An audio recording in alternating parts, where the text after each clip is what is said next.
Hey everybody, this is day 38. Getting up there. I'm getting experienced in the 100-day challenge, and I just want to say first off that I've learned so much from so many people on the challenge that I'm starting to write some of their encouragements down. And I know there are other people probably doing this, but I just started, and it's really been wonderful to be able to just glance down and see something positive that, you know, it didn't come from a book, it came from somebody who has your best interest in mind. Today, as I said, is day 38. I feel fantastic. I feel like I'm going, you know, I'm climbing higher and higher again. I had a low point probably a couple of days because I was just overwhelmed with deadlines, and I think now, just having gone through that I can handle them better than I did the first time. In fact, I was just so disconnected from my spirit, really. I just felt like it was an out-of-body experience, and it took me about 2 days to come back to myself, which is strange. But now I think I learned from that. One of the things that I think about often is the interview that I just took on April 6th, and I think about things I could have said and things I could have done differently.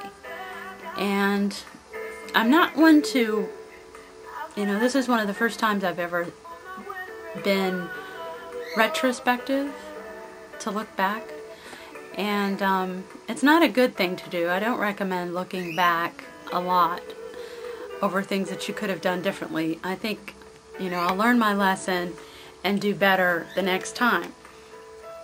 But I do think often of things I could have said, and I have learned a lot from that interview. And one of the questions that I was asked was, what are my long-term goals? And for most professional people, we ought to have an automatic answer for what our long-term goals are, or, you know, maybe we don't. I feel like I should have an automatic answer. And of course now, if I were asked that question again, I would definitely say different things.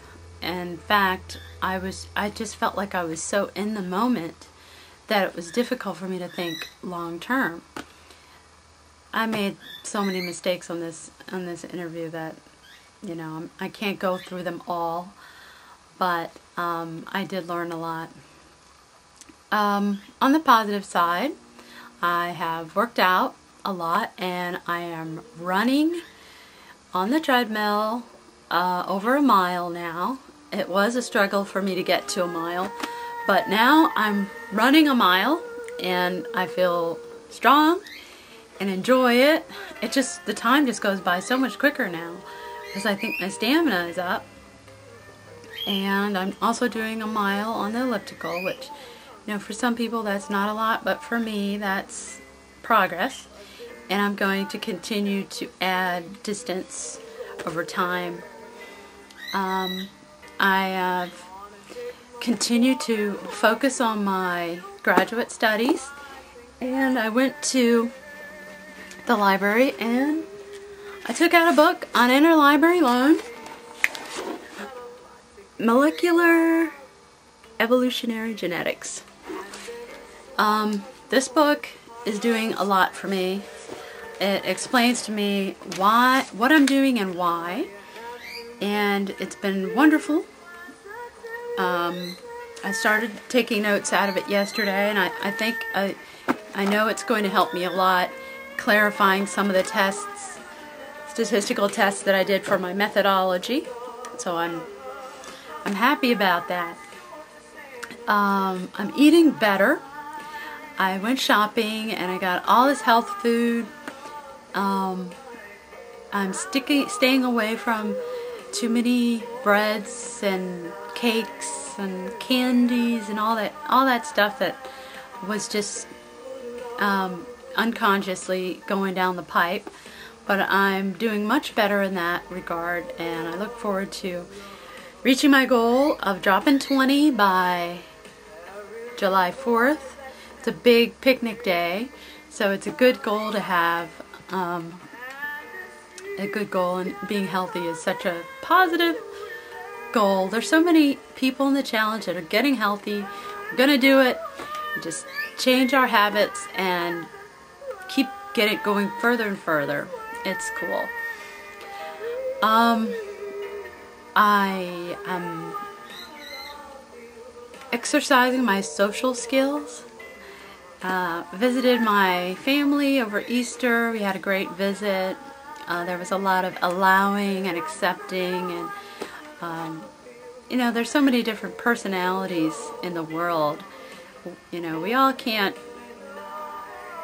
mesh as easily as we'd like. So it was a fun time, definitely fun. We had some fun times. We went to the movies, saw Night of the Museum, which is my second time seeing that. I love the movie. I really liked it. Fun, fun, fun. And we had some really great Easter holiday fun. And I've got a trip coming up, a vacation, on April 27th. I'm looking forward to that, to California. So that's going to be fun. Social break for me. It's going to be full of surprises, I know.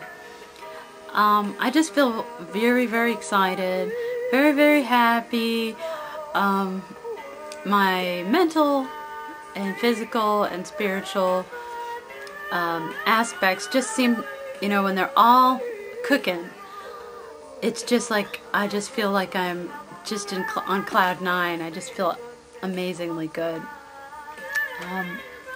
Limiting my unhealthy food choices makes me feel like I have more control over my emotions, because I literally think that sugar is an emotional food, and it just always made me feel blah and tired. So I've got that out. I feel a lot better. Another thing that I'm doing outside of keeping my gratitude list is keeping not only my intentions of what I want to do, but my accomplishments. And I hadn't really given that much thought, but yesterday I wrote down my accomplishments, and it just amazed me that, to me, they kind of go hand in hand, because if you intend something and you don't see any accomplishment of it moving forward, it's kind of like you're just not congratulating yourself. You're not acknowledging what's going on if you're making progress. So I'm writing down my accomplishments, and that's really amazing. Let me see if I can find that.